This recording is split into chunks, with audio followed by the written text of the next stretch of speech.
Bismillahirrahmanirrahim. Assalamualaikum warahmatullahi wabarakatuh.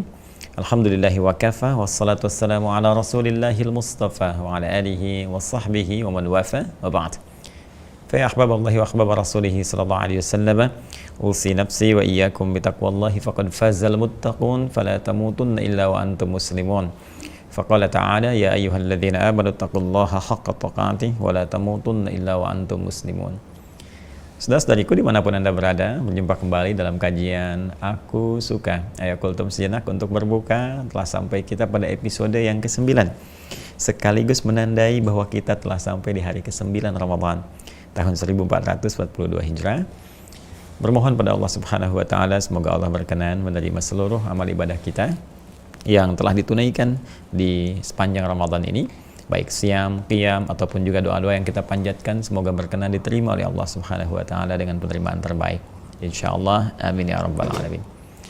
Hari ini kita akan lanjutkan kembali pembahasan kita tentang sifat salat Nabi sallallahu alaihi wasallam. Alhamdulillah, di pertemuan lalu kita telah memulai dalam menyusun saf menghadap ke arah kiblat untuk mulai menunaikan ibadah salat. Dan kita akan menyempurnakan pembahasan menyusun saf, khususnya dalam situasi kekinian yang seringkali banyak pertanyaan, Ustadz, bagaimana dalam situasi pandemi, apakah keadaan menyusun saf sama dengan biasanya, dirapatkanlah, ataukah renggangkah, batasannya seperti apa, dan seterusnya. Coba kita akan turunkan pembahasannya dari mulai kaidah dasar dulu, baru ke situasi-situasi darurat seperti yang mungkin terjadi beberapa tempat dalam situasi kekinian. Baiklah, langsung saja. Kita akan sampai pada pembahasan tentang bagaimana menyusun saf dalam salat, ya. Menyusun saf, ya. Menyusun saf, ya, dalam salat. Dalam, ya, salat. Lebih spesifik nanti dalam konteks salat berjamaah, ya. Nah, ini poinnya. Di pertemuan yang lalu kita telah membahas tentang bagaimana menyusun saf dalam konteks kita sendirian menunaikan sholat bila dalam kondisi tidak menunaikan sholat berjamaah. Kemarin dicontohkan oleh Kak Amil bagaimana ketika kita memulai menunaikan sholat secara sendirian, jika memang tidak ada tuntutan untuk berjamaah atau ada uzur untuk berjamaah, maka di kitab Sahih Al-Bukhari di bab yang ke-28 di kitab Shalah disebutkan arahan Nabi SAW melalui penjelasan Imam Al-Bukhari bahwa posisi jemari di kedua kaki itu dihadapkan ke arah kiblat sehingga memberikan satu topangan posisi tubuh kita sepenuhnya akan menghadap ke arah kiblat. Ya, fawali wajhaka syatral masjidil haram, demikian ayat Al-Quran menunjukkan kepada kita, maka hadapkan ya bagian depan tubuhmu itu ke arah masjidil haram, ke arah kiblat, kan. Dalam konteks ini nggak mungkin bisa tubuh bagian depan menghadap kalau kakinya nggak menghadap, itu kan ya, untuk topangannya secara umumnya, ya. Jadi demikian kita arahkan. Nah, seperti yang kemarin dicontohkan, izin kalau ada yang belum kemudian bergabung bisa dicek kembali di pertemuan yang lalu atau saya contohkan kembali. Ya, Kak Amil sini, Kak Amil. Masya Allah, mana Syekh Amil nih? Assalamualaikum. Masya Allah, kita sekarang bantu lagi ya teman-teman ya, jamaah kita untuk praktek sholat. Siap? Insya Allah. Baik, kemarin Kak kita contohkan saat akan menghadap ke arah kiblat, sholat, posisi badan bagaimana? Tegak ya. Nah, tidak miring ke kanan, tidak miring kiri, tegak. Kemudian posisi kaki, nah ini sudah bagus ya. Jadi sejajar dengan bahu, ini bahu turun ke bawah, ya. Kaki ini pas sejajar, ini pas, bagus sekali. Tidak terlalu lebar. Lebar gimana Kak? Kalau lebar, nah nggak begini, ya. Jadi bukan mau silat ini, mau sholat. Ya. Kemudian tidak terlalu rapat juga Kak, nggak terlalu rapat sampai nempel ke sini. Nah ini nggak begini, sehingga tidak seimbang ya. Jadi diluruskan Kak seperti tadi. Nah ini sejajar dengan bahu. Ya, supaya topangannya juga bisa lebih baik. Nah, kemudian kita akan mencoba untuk mempraktekkan bagaimana saf disusun secara berjamaah, dan tentunya akan ada satu imam, kemudian juga diikuti oleh makmum, dan makmum ini akan variatif sifatnya. Boleh jadi satu orang makmum, ya, kemudian bisa jadi makmumnya laki-laki atau perempuan, atau nanti makmumnya lebih daripada satu, bisa jadi makmum semua laki-laki atau bercampur juga makmum dengan laki-laki dan perempuan. Bagaimana cara menatanya, memposisikannya, dan seterusnya, itu yang akan kita coba bahas dan uraikan di kesempatan kali ini. Nah, yang pertama, Kak Amil, kita sudah ada satu contoh nih, satu imam, satu makmum. Jadi contohnya langsung dari sahabat Nabi Ibnu Abbas. Kakak pernah dengar Ibnu Abbas? Radhiyallahu ta'ala anhu. Belum, ya. Ibnu Abbas itu sahabat kecil kayak kakak gini nih. Coba dulu waktu itu lebih kecil lagi. usianya ya, pernah nginap di rumah Nabi SAW, dan beliau itu keluarga besarnya Nabi ya, termasuk juga keponakan Rasulullah SAW. Waktu Nabi itu sedang di rumah Sayyidah Maimunah, istri beliau, kemudian nginep di rumahnya, terus malam-malam bangun deh, wah Masya Allah mau ikut tahajud sama Nabi ya, kakak bangun malam-malam gitu. Jadi nah saat bangun itu nanti ikut berjamaah bersama Nabi, yuk kita baca kitabnya, yuk kita baca ini Sunan Abu Daud. Kami duduk sini, kita liatin nih, biar liatin kitabnya, sama juga teman-teman dimanapun Anda berada, kita bisa cek itu di kitab ini Sunan Abu Daud ya. Ya, nomor hadis 1367. Yang ini Kak, yang itu Sahih Al-Bukhari, yang ini Sunan Abu Daud. Nah, 1367 nih Bu ajarin nih. Jadi ini nomor hadis nih, ini nomornya, ini babnya, bab itu topiknya, bahasannya apa, ini nomor hadisnya. Nah, kita lihat nih, coba kami lihat sini. Cari nomor 1367. Ya, ini dia ya, ini ya. Itu 367. Nah, ini panjangan, Kakak mau baca atau Buya bacakan dulu ya? Iya. Ya, biar agak cepat bacanya. Baik, bismillahirrahmanirrahim, kita bacakan cepat ya. Ya, qala haddatsana Ka'nabi an Malik an Makhramah ibni Sulaiman an Quraib maula ibni Abbas radhiyallahu taala anhuma anna Abdullah ibni Abbas radhiyallahu taala anhuma akhbarahu annahu bata 'inda Maimunata zaujin Nabi sallallahu alaihi wasallam. Langsung saja bahwa sahabat Ibnu Abbas radhiyallahu taala anhuma pernah satu kali menginap di rumah Sayyidah Maimunah, istri Nabi sallallahu alaihi wasallam ya, saat Nabi berada di situ, wa hiya khalatuhu, sedangkan beliau adalah bibinya.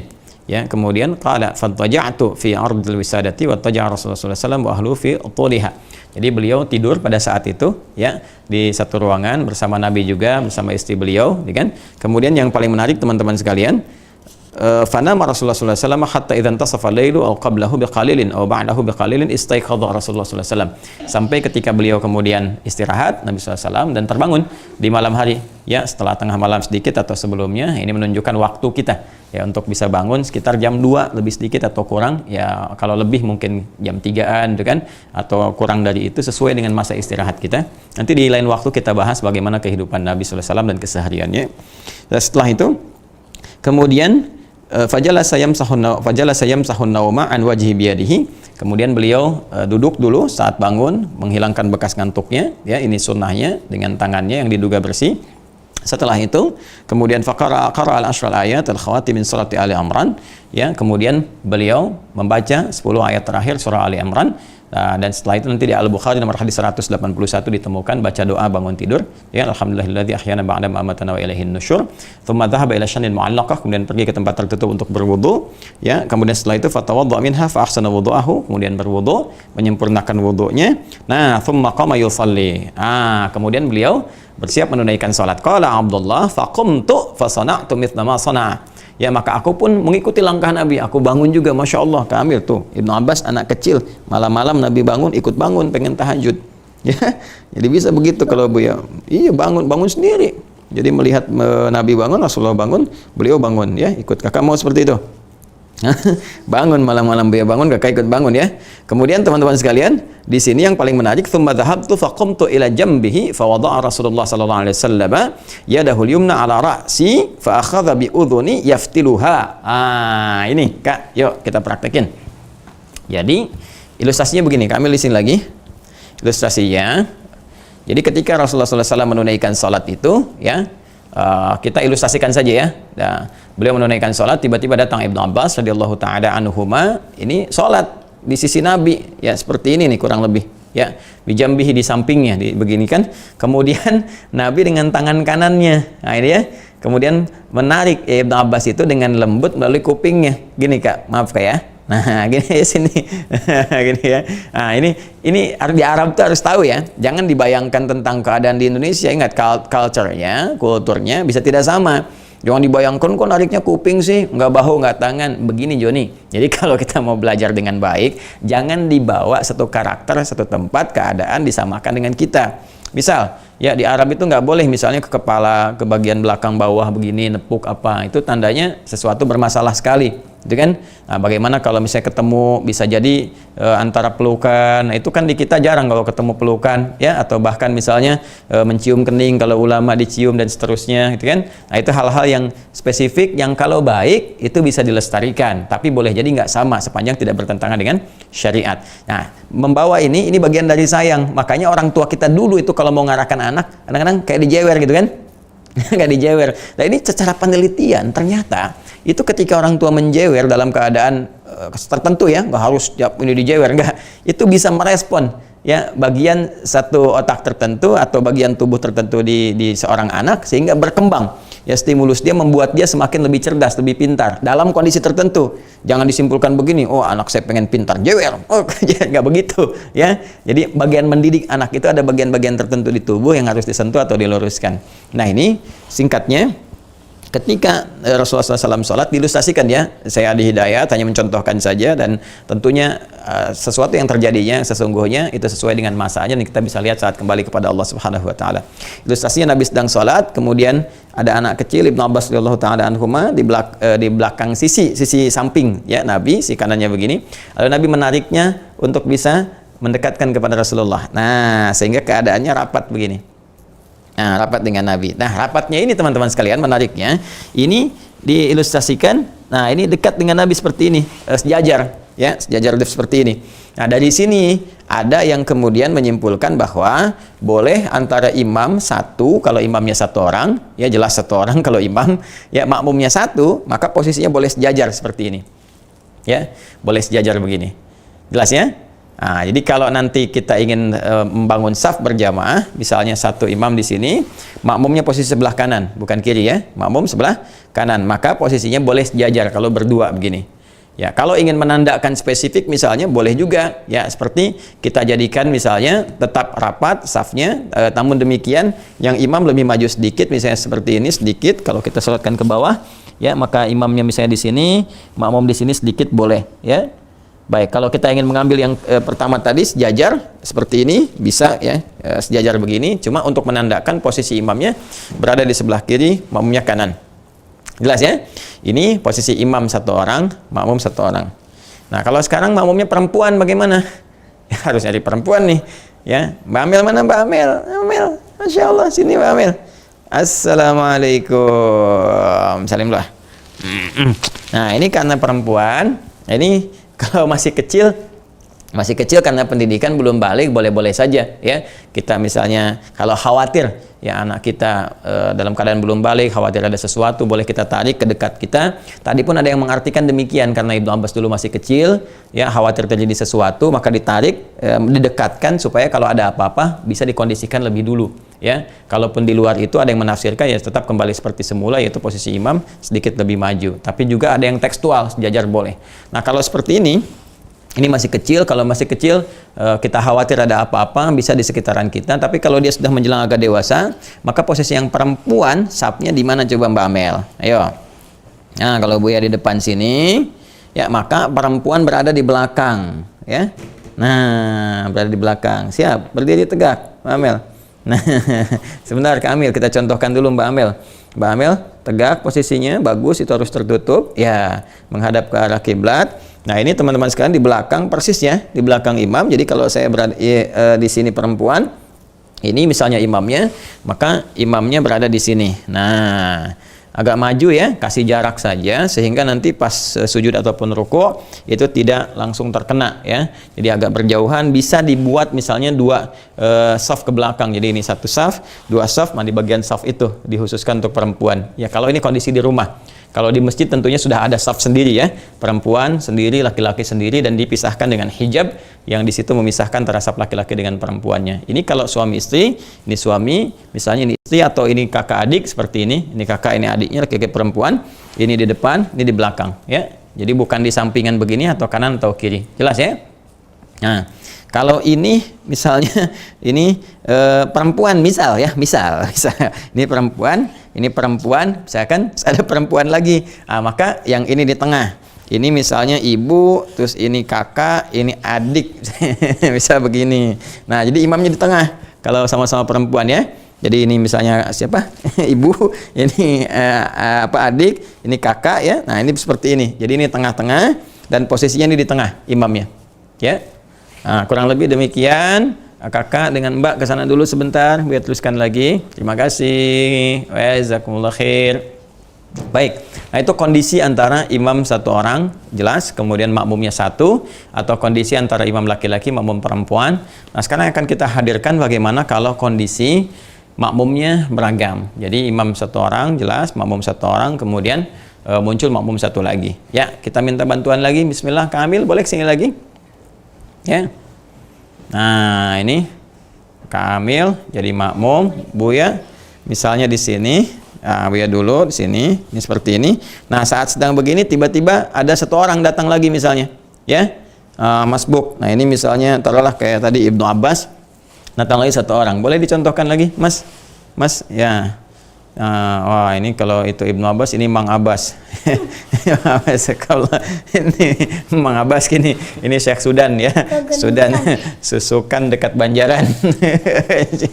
Baik, ini kita sedang sholat nih begini, terus antum datang. Kira-kira kemana? Belakang. Ke belakang. Coba ke belakang kemana? Ke belakang. Ya. Terus antum kemana? Ini kita sedang sholat nih, antum ngapain itu? Ayo coba, antum gimana? Narik, main tarik aja. Sini antum sini. Antum statusnya apa? Masbuk. Kenapa masbuk? Telat. Kenapa telat? Ini anak kecil aja nggak telat nih sholat dengan saya. Ya, antum kenapa sudah dewasa dihisab bisa telat begitu? Jangan ketawa, bertakwalah kepada Allah. Kerjaan itu bisa disesuaikan. Jangan cari pekerjaan yang bisa mengabaikan sholat, itu nggak baik. Ya? Ya cari pekerjaan yang bisa sesuai. Jadi statusnya apa? Masbuk. Ini ada Mas Ugi, Mas Cepi, Mas Joni, Mas Soleh, antum masbuk. Ayo bismillah. Ayo, siap. Jadi ini begini. Nah, ini sedang begini tiba-tiba datang, ini masbuk. Masbuk datang kemudian mau bergabung ya, maka caranya memberi isyarat. Ya, isyarat itu macam-macam. Jadi ada yang mengisyaratkan dengan takbir, Allahu Akbar, begitu mendengar ini nanti bisa mundur. Tapi kalau ini belum paham, boleh dibuat atau diberikan isyarat yang membuat mengerti makmumnya. Ya, seperti misalnya, nah ini ditepuk begini, ya, tepuk begini. Nah nanti kakak kalau ada yang menepuk begini, masbuk, nah kakak mundur ke belakang, ya, mundur disesuaikan safnya. Nah, nanti imamnya juga menyesuaikan seperti ini. Jadi ini satu di sini, yang satu lagi ke sebelah kanan, ya. Nah, kemudian kalau nanti ada yang datang lagi ke sebelah kiri ke sini, ya demikian terus sampai dengan sempurna seperti itu. Ya, jelas ya? Ya, ini teman-teman sekalian, seperti ini kondisinya. Jadi bisa nanti kalau belum paham yang di samping bisa imam yang mengarahkan seperti ini. Atau kalau belum paham juga misalnya makmum yang maju seperti ini, kemudian nanti imam yang maju seperti ini, kemudian makmumnya masuk ke sebelah dekat makmumnya ya. Tapi ini harus diedukasi dulu, jangan sampai saling nggak paham nanti ya, ditepak nanti malah main jurus silat misalnya yang belakang ya, atau ini begini nggak mau, ini mau maju ini ikut maju. Jadi diluruskan di sini, diberikan edukasi sehingga ketika diberikan isyarat, ingat ya, kalau ada yang nepuk begini, nah nggak usah main begini ya. Ada yang nepuk begini artinya minta mundur, supaya mundur seperti ini. Kamil nanti dengan masbuk ya, masbuk. Jadi bisa di belakang. Antum nama siapa? Ugi, ya, Mas Yugi ya, Mas Yugi. Jadi ini bisa mundur ya. Jadi seperti ini kurang lebih posisinya. Jadi nanti imam menyesuaikan pas yang ini di belakang ini ya, yang ini di samping. Kalau sholat nggak boleh ngobrol. Ya. Baik, kurang lebih seperti ini. Nanti kalau datang lagi ke sini ya, dan seterusnya. Jelas ya? Baik, kurang lebih demikian kita kira untuk bisa menyusun saf. Sekarang kita lihat bagaimana posisi safnya. Maju ke sini. Ya, Mas Yugi maju, Kamil sini. Nah, sekarang Buya mau tanya nih, kalau sekarang misalnya minta siap-siap sholat, gimana nyusunnya? Lurus, rapat? Oh, Masya Allah, Masya Allah. Ingat tadi posisi kaki, lebarnya segimana? Lebarnya selebar bahu. Nah, ya, jadi nggak usah terlalu lebar. Segini. Waduh, ya nanti anak kambing masuk tuh. Ya, lurusin dulu. Lebarnya tadi segimana? Nah, kakinya gimana lurusnya? Masya Allah. Nah, ini dalilnya apa nih begini nih? Ya, kita lihat dulu nih. Bagaimana cara menyusunnya, teorinya bagaimana, prakteknya seperti apa. Ya, boleh duduk di sini saja supaya nggak jauh-jauh. Duduk sini. Ya, Mbak Amel mau di sini duduknya? Mau? Masya Allah, di sebelah sana dekat kakak. Awas ya, jangan di sini, bukan mahram. Ini masbuk, bukan mahram. Nanti tunggu ya. Ya, bukakan kitabnya Sunan Abu Daud nomor hadis 666. Ya, 666 sampai 668. 666, 667, 668 dari posisi kanan kalau nggak salah. Agak sedikit ke bawah. Nah, ini dia. Bismillah. Nah, ini ya. Ini pemirsa teman-teman sekalian. Ya, di Sunan Abu Daud. Ini Sunan Abu Daud ya. Kalau kitabnya sama di halaman 98. Nah, ini nomor hadis 666 di sini, 667, 668 di sini. Ya, ada ya, segi ya. Baik. Nah, ini langsung saja saya bacakan teman-teman sekalian. Bismillahirrahmanirrahim. Langsung ke rawi yang paling akhir saja ya. Baik, bismillahirrahmanirrahim. An Abi Syajarah lam yadhkur Ibnu Umar radhiyallahu taala anhuma anna Rasulullah sallallahu alaihi wasallam qala aqimus sufuf wa hadhu bainal manakib wasuddul khalal walainu bi aidi ikhwanikum. masyaallah. Teruskan lagi ya, wala tadharu furujatin lisyaitan wa man wasala saffan wasalahu Allah wa man qata'a saffan qata'ahu Allah. Satu. Teruskan dulu ya supaya enggak berulang-ulang, kita bacakan. Qala russu sufufakum wa qaribu bainaha hadhu bil a'naq hadhu bil a'naq ya fawalladhi nafsi biyadihi inni la ara syaitana yadkhulu min khilalis saffi ka'annahal khadhaf. Kemudian yang 668-nya qala Rasulullah sallallahu alaihi wasallam sawwu sufufakum. Ini yang sering dibacakan imam. Sawwu sufufakum fa inna taswiyatas saffi min tamamis shalah. Ini juga nanti kita temukan di beberapa hadis yang lain, termasuk di Ibnu Majah, ya kan? Termasuk juga di Al-Bukhari nanti ada, ya, termasuk juga nanti di beberapa kitab-kitab yang lain yang juga di Musnad Imam Ahmad. Nah, sekarang kita praktekkan. Jadi nanti kita praktek. Ayo Kamil, bangun. Mbak Amel di belakangnya. Nah, di dalam hadisnya disebutkan, boleh sebelah sini. Nah, dalam hadis disebutkan, Mbak Amel boleh di sini dulu. Mbak Amel di sini. Nah, duduk dulu ya, sebentar. Nah, ini kita saf laki-laki dulu, Masya Allah. Nah, dalam hadisnya disebutkan, ini kondisinya lurus ya, ini tegak dulu. Kemudian bahu, sejajar bahu. Kemudian kaki juga sejajar kaki ya.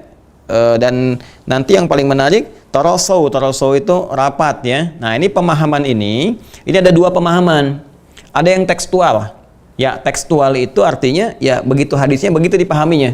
Ya, jadi memahami secara hakiki, secara zahirnya saja. Jadi kalau kata Nabi, ini misalnya bahu ketemu bahu, maka ini bahu harus ketemu bahu. Ini bahunya gede, gimana nih ketemunya gitu kan? Ini bahu ketemu perut namanya, bahu ketemu pinggang ya. Nah, tapi konteksnya begini. Nah, nanti kita bahas lagi.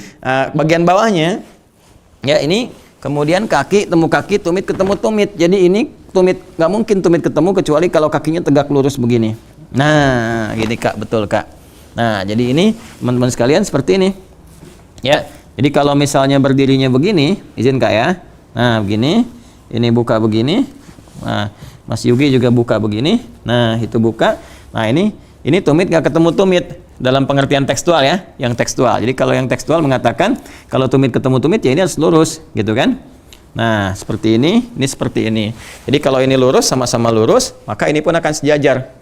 Ya. Dan yang paling menarik begini. Cara meluruskan ini, istau itu kan lurus kan, lurus gitu. Ini kan nggak lurus tuh sapnya, ya kan? Ini kalau ke belakang ini nggak lurus kelihatannya. Apalagi kalau ini misalnya agak jumbo, agak gemuk. Yang ini standar misalnya kan, ini dari samping kelihatan tuh, ya. Maka untuk meluruskan seperti ini paling gampangnya, tolong berputar menghadap ke papan ini, papan tulis. Ya, nah maka untuk bisa meluruskan itu, luruskan lagi Kamil, izin ya. Nah kakinya, nah ini disamakan yang luruskan bagian tumit belakang, ya. Jadi kalau tumitnya ini lurus, ini teman-teman sekalian, tumitnya lurus. Nah ini pasti bahunya sejajar, tuh, ya. Walaupun ukuran seperti ini, kelihatan akan sejajar. Tapi kalau sudah orang dewasa kelihatan lah ya. Nah ini tumit jadi yang diluruskannya nih, kan ada garis ya. Membuat saf itu ada garis, jadi di garis itu yang lurus tumitnya. Kalau bagian lurus itu kaki bagian depan, maka nggak akan sejajar kondisinya. Ya, saya minta contoh begini nih. Kamil, coba luruskan kaki depannya dengan kakinya Om Yugi. Nah, tuh jauh kan bedanya?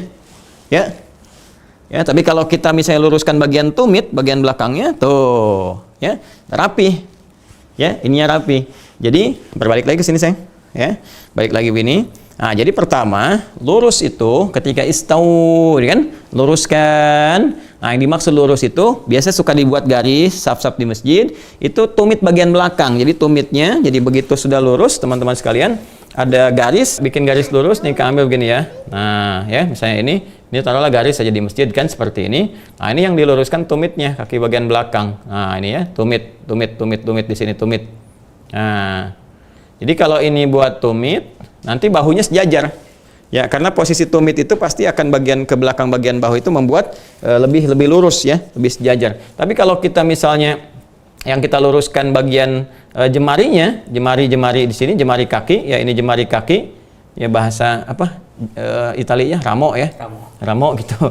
Nah, ini kalau kita luruskan di sini, ya, ini jarinya, ini pasti akan tidak lurus, ya, tidak lurus bagian apa namanya, bagian punggung, bagian tubuhnya, karena posisi dan keadaan tubuh kita masing-masing bisa berbeda, ya, berbeda. Jadi ketika yang diluruskan di bagian jarinya, ya, nanti perbedaan spesifik fisik itu akan tampak, ya, tubuhnya.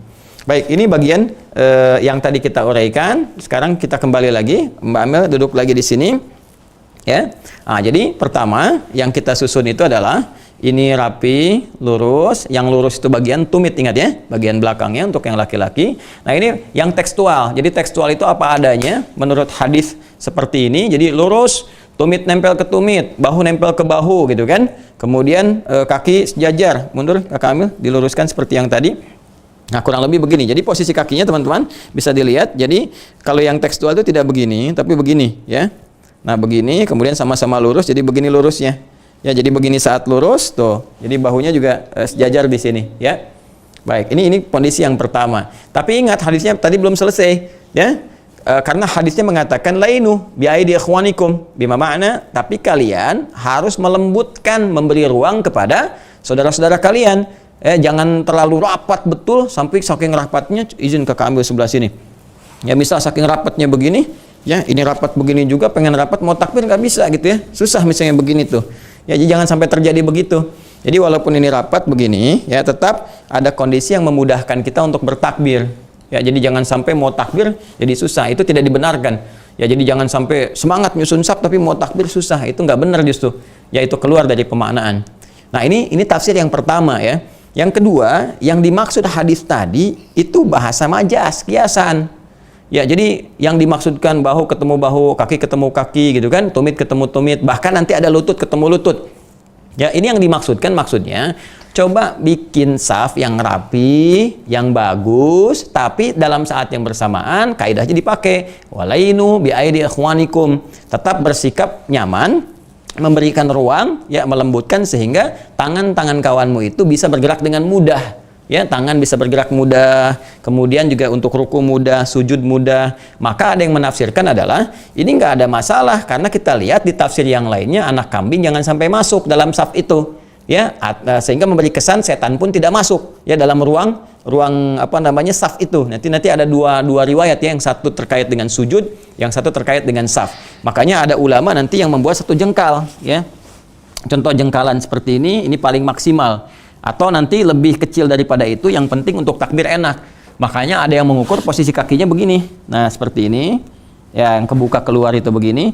Jadi yang depannya itu begini, teman-teman sekalian, nempel, yang belakangnya nah terlihat agak longgar. Longgarnya di sini untuk memberikan jarak supaya bertakbirnya nyaman.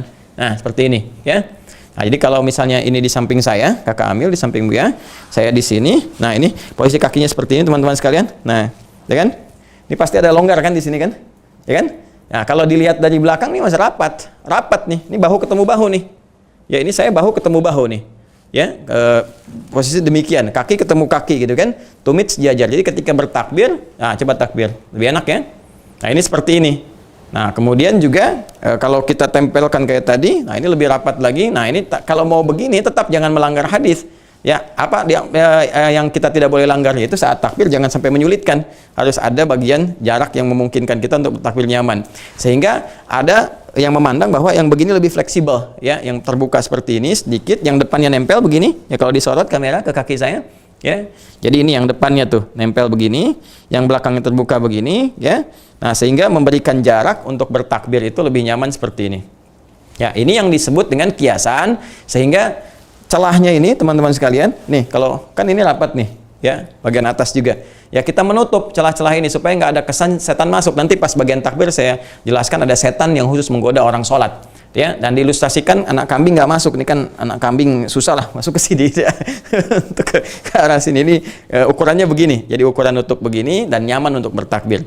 Jadi dari dua pemaknaan ini silahkan mana yang paling nyaman untuk diamalkan ya. Ada yang tekstual kayak tadi lurus rapat tapi jangan saling kemudian menghambat untuk bertakbir. Ada yang tadi memberikan celah sedikit, bukan berarti celah tapi dalam konteksnya kenyamanan untuk bertakbir ya. Nah, poinnya adalah rapat ini bagaimana meluruskan harmoni dan menutup nanti peluang setan, celah setan, furjat namanya untuk masuk menggoda. Nanti saat takbir saya jelaskan bagaimana setan bisa masuk ke dalam saf orang-orang tertentu dalam sholat yang kemudian memberikan bisikan-bisikan. Nah, sekarang saat corona ya, COVID tuh kan ada jarak tuh ya, jaraknya begini nih. Kakak di sini kalau ada masjid-masjid kan di masjid kita alhamdulillah ya kita rapat ya. Nah di masjid-masjid lain tuh ada begini nih. Nah ini sholatnya di sini, ini di sini, terus Mbak Amel jauh ke belakang. Ya. Nah kira-kira boleh nggak begini? Amel boleh? Nggak tahu, Mugi? Boleh. Oh kan anak ini langsung nggak tahu Allahu a'lam ini boleh. Nah karena Mugi boleh dalilnya apa? Nah, dalam syariat itu boleh dan tidak boleh sudah dalil. Gitu ya. Dalilnya apa kalau boleh? Darurat. Darurat. Apa dalil darurat itu? Ketika pandemi. Ketika pandemi. Terus ketika budemi enggak gitu kan. Jadi darurat. Baik. Ada benarnya isu darurat. Darurat itu masuk kategori kalau di usul fikih ad-daruratu tubihul mahdzurat. Ini kan kategori uzur. Sebetulnya ini bukan kasus corona saja, bukan kasus COVID. Dari dulu sudah ada pembahasannya, sudah sejak lama. Jadi kalau ada kondisi tidak memungkinkan saf itu terhubung dengan rapat seperti tadi semula, maka boleh diberikan jarak tertentu dengan kondisi-kondisi yang dibenarkan. Ya, dan hukum merapatkan ini ada dua pandangan. Jumhur mengatakan sunnah, ya. Ada sebagian mazhab Hanabilah itu mengatakan wajib, ya wajib karena ini menentukan bagaimana kesempurnaan sholatnya dan perbuatan Umar bin Khattab ketika keras meluruskan saf sholat. Ya karena itu kalau dalam kondisi darurat semua sepakat nggak ada perbedaan. Kecuali dalam kondisi teman-teman sekalian, ya tidak ada darurat. Misalnya tertiba kemudian ini kami jadi imam sini, Wia makmum misalnya, terus ini mundur aja belakang sendirian. Nah ini berlaku hadis, ya hadisnya sangat spesifik sekali, tegas Nabi mengatakan ada seseorang di masa Nabi SAW sholat menyendiri di belakang. Ya begitu sudah selesai sampai salam, Nabi kemudian meluruskan istaqbil shalah. Ya, istaqbil shalataka. Kamu ulang lagi salatnya. Ya, kamu ulang lagi salatnya. La salata li rajulin fardin khalfa saffi fardan. Demikian hadisnya. Ya, tidak sah salat seseorang ya yang dia menyendiri di belakang saf ya sendirian sementara saf itu sedang lurus dalam keadaan sengaja. Ya memisahkan ini apa namanya di babnya itu dia memisahkan diri dari jamaah ya at-tafarruq minal jamaah. Jadi kalau dia menyendiri sementara safnya nggak ada uzur apa-apa itu dianggap kemudian bermasalah walaupun ada jumhur mengatakan itu ma'al karahah, salatnya tetap benar tapi karahah tidak disukai. Ya kalau benar tapi Allah nggak suka gimana?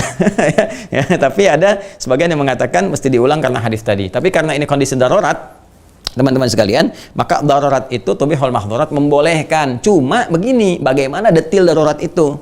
Ini mesti ada pertanyaan dan jawaban sebetulnya. Makanya kami kalau di masjid saya di sini dengan teman-teman kita detilkan spesifik. Apa persoalannya? COVID. Baik, karena COVID ini apa gejala-gejalanya? Lalu kita tanya dulu pada jamaahnya, jamaah yang ada di sini, ya kan, sudah dipastikan dicek semuanya dan sebagainya, ada yang terkena COVID atau tidak. Kemudian kalau yang sakit dan sebagainya, kan nggak mungkin jamaah jawab di situ kena COVID ke masjid kan nggak mungkin. Maka kaidah awal kan dipakai, yang merasa sakit, merasa nggak enak, nggak usah ke masjid, gitu kan? Maka di sini yang merasa sehat datang, kita cek di luarnya, sempurnakan temperatur, pakai masker dan sebagainya, dan area disterilisasi dulu. Ya kita cek, begitu sudah bagus dan sebagainya, nggak ada alasan kemudian dalam kondisi ini safnya harus lenggang, kan? Dan sebenarnya harus dijelaskan juga ya pada pakar-pakar tuh virologi dan juga ahli kesehatan dokter. Ini sejauh mana sih posisi saf itu bisa tidak menularkan? Karena kalau kita lihat ini jarak segini misalnya, mohon izin ke Amil, ya segini jaraknya ini di sini. Apa ini menjamin COVID-nya nggak menular? Ya, ketika misalnya sujud, terus ada salah satu yang bersin walaupun pakai masker, apakah kemudian ini tidak menjamin menular? Atau kemudian ketika selesai kumpul kembali, apa tidak menjamin kemudian akan menular dalam situasi seperti itu? Nah, atau ini pencegahan, tapi seefektif apa pencegahan itu dimaksudkan? Boleh duduk nanti di sana. Ya, seefektif apa pencegahan itu dimaksudkan? Nah, jadi di sini memang harus banyak yang dijelaskan dulu. Kalau memang kita bisa memastikan dan dari awal kita bisa menjelaskan dengan lebih baik, ya misalnya kita katakan yang merasa khawatir, merasa tidak nyaman, merasa sakit, ya itu boleh misalnya mengambil saf yang sebelah mana, atau misalnya dia tidak ke masjid dulu, itu lebih aman. Yang sudah ke masjid merasa nyaman, merasa sehat, tidak ada masalah, ya silahkan. Kalau nggak ada masalah, kenapa harus diberikan jarak? Ya, kecuali kalau memang dalam kondisi ini, ya kondisi ini ada protokol tertentu yang memang mensyaratkan demikian, yang kalau enggak itu masjidnya misalnya nggak bisa terlangsungkan. Seperti saya pernah menunaikan salah satu ibadah, kemudian di masjidnya baru dibuka yang tadinya tutup, hanya marbot saja dan sebagainya. Lalu ada syarat ya dari otoritas setempat kalau boleh di situ dilakukan, tapi jaga jarak misalnya kan. Nah itu kan harus bertahap. Kita pahamkan dulu, kita beri pengertian dulu, kita cek dulu dan sebagainya. Baru kita menyesuaikan. Ya malah yukhadhu kulluhu la yutratu kulluhu, sesuatu yang nggak bisa dikerjakan diambil semuanya, maka jangan ditinggalkan keseluruhannya. Maka darurat masuk di situ karena kondisinya, ya. Nah, tapi sekali lagi kita punya PR besar di sini untuk disampaikan. Para ahli itu harus bisa menyampaikan dengan jelas, ya, dalam kondisi menjaga jarak ini, jarak seperti apa yang bisa meminimalisir penularan atau tidak menular sama sekali. Apakah memastikan demikian? Atau pertanyaan besarnya begini, ya, apakah dikhawatirkan ketika ke masjid ini misalnya ada memang yang terkena COVID? Ya, kalau misalnya dikhawatirkan demikian atau masuk dalam kondisi seperti itu, ya maka menurut kami hal-hal yang demikian mesti ada langkah-langkah yang antisipatif. Ya sudah, ya misalnya dibatasi di situnya, atau kita kemudian adakan ibadah untuk marbot saja kalau memang wilayahnya merah sama sekali. Tapi kalau wilayah sudah hijau, sudah baik, yang tidak usah ikut-ikutan juga, tetap dirapatkan, tetap dibaikan dan terukur dengan baik. Ya, kecuali tadi ada kondisi darurat yang memang otoritas misalnya mengharuskan begitu, secara keilmuan kalau ada jarak begini meminimalisir, maka ikuti. Ya, ikuti karena memang itu kondisinya. Ya, kecuali seperti di daerah kami, di tempat kami tinggal, kita sudah sterilisasi lingkungan, sudah pastikan dulu siapa yang masuk, siapa yang enggak, sehingga alhamdulillah sampai sekarang dari awal pandemi sampai saat ini stafnya masih rapat, masih baik, tetap lurus, ya sesuai dengan ketentuan-ketentuan tadi, dan kita bisa mengondisikan yang darurat itu kembali kepada awal lagi. Ya, demikian kiranya. Ya, sekira itu teman-teman sekalian untuk pembahasan hari ini. Semoga ada bermanfaat. Kamil, mau tanya apa? Kenapa orang-orang kalau tadi kami tanyanya kalau orang-orang pas sholat kayak gini? Oh gini boleh kalau kayak gini, ya. Tapi jaraknya jangan berlebihan. Tetap harus ada yang nempel misalnya begini, ya. Nah, supaya ada jarak ini untuk memudahkan takbirnya begini. Coba kalau takbir ini takbir. Nah, nanti kita dalam bab takbir kita akan bahas seperti apa. Nah, sebab ada orang yang kalau terlalu rapat nih kayak Om Ugi. Om Ugi ini kan badannya subur. Jadi kalau nanti ketemu sama yang gemuk lagi, gininya susah nih. Pas takbirnya tuh. Kalau kakak kan kecil di sini, ya bisa enak takbirnya begini. Tapi kalau ketemu Buya aja begini, kalau kakinya sama-sama begini, tuh coba takbir, tuh kan gak susah kan? Iya, ini bisa ketarik nih jadi tuh ya. Dan ntar nanti bisa main silat satu sama lain ya. Jadi dari sini kita sesuaikan. Nanti ada mungkin yang begini kakinya depannya rapatnya, ini untuk memberikan longgar kenyamanan untuk takbir ya. Hadisnya tadi bunyinya apa? Walainu biaidi ikhwanikum. Kasih jarak ini, lembutkan ke tangan kawanmu supaya bisa bertakbir dengan nyaman. Paham? Sama nanya, kenapa perut Om Ogi kegendutan? Itu bukan kegendutan, ini proporsional ya, sesuai dengan anugerah Allah. Nanti kalau sujud gini dong nempel perutnya. Oh enggak, nanti dikondisikan ya pas masuk sujud nanti, insya Allah pas sujud ini semakin harus dan ramping. Baik pemirsa dimanapun Anda berada, alhamdulillah telah kita bahas, kita uraikan pertemuan kali ini, semoga bermanfaat dan semoga bisa diamalkan dalam kehidupan. Subhanakallahumma bihamdika asyhadu an la ilaha illa anta astaghfiruka wa atubu ilaik. Wa akhiru da'wana alhamdulillahirabbil alamin. Assalamualaikum warahmatullahi wabarakatuh. Waalaikumsalam.